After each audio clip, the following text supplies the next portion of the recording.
ओम नमो भगवते वासुदेवाय। ओम नमो भगवते वासुदेवाय। ओम नमो भगवते वासुदेवाय।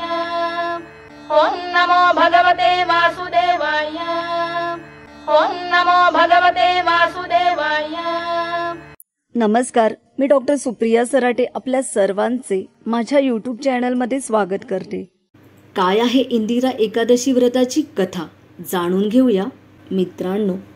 धार्मिक मान्यतेनुसार सतयुगात महिषमणी नावाच्या नगरात इंद्रसेन नावाचा तेजस्वी राजा राज्य करत होता। तो पुत्र, नातू, संपत्ती इत्यादींनी परिपूर्ण होता। त्याचे शत्रू त्याला नेहमी घाबरत असत। एके दिवशी नारद मुनी राजा इंद्रसेनच्या पित्याच्या मृत्यूचा निरोप घेऊन राजा इंद्रसेनच्या भेटीला गेले।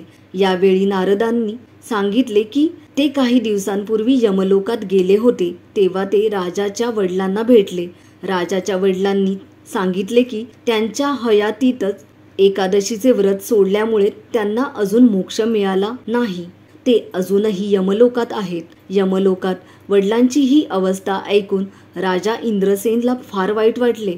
वडिलांना मुक्ती मिळवून देण्यासाठी काय उपाय करावा असे नारदजींना त्यांनी विचारले असता नारदजींनी राजाला सांगितले की पितृपक्षातील इंदिरा एकादशीचे व्रत केले तर त्यांचे वडील सर्व दोषांपासून मुक्त होऊन त्यांना वैकुंठात स्थान मिळेल। त्यानुसार राजा इंद्रसेनने इंदिरा एकादशीचे व्रताची प्रतिज्ञा घेतली आणि इंदिरा एकादशीला भगवान विष्णूंची पूजा केली, पितरांचे श्राद्ध केले, ब्राह्मणांना अन्नदान केले। त्यामुळे राजाच्या वडिलांना स्वर्ग प्राप्त झाला आणि इंद्रसेनलाही मृत्यूनंतर मोक्ष मिळाला। ज्यांना कुंडली मार्गदर्शन हवे आहे त्यांनीही नक्की कळवा। धन्यवाद मित्रमैत्रिणींनो, अशा प्रकारे आपण इंदिरा एकादशीचे व्रत नक्की करून पहा आणि आपले अनुभव आम्हाला नक्की कळवा।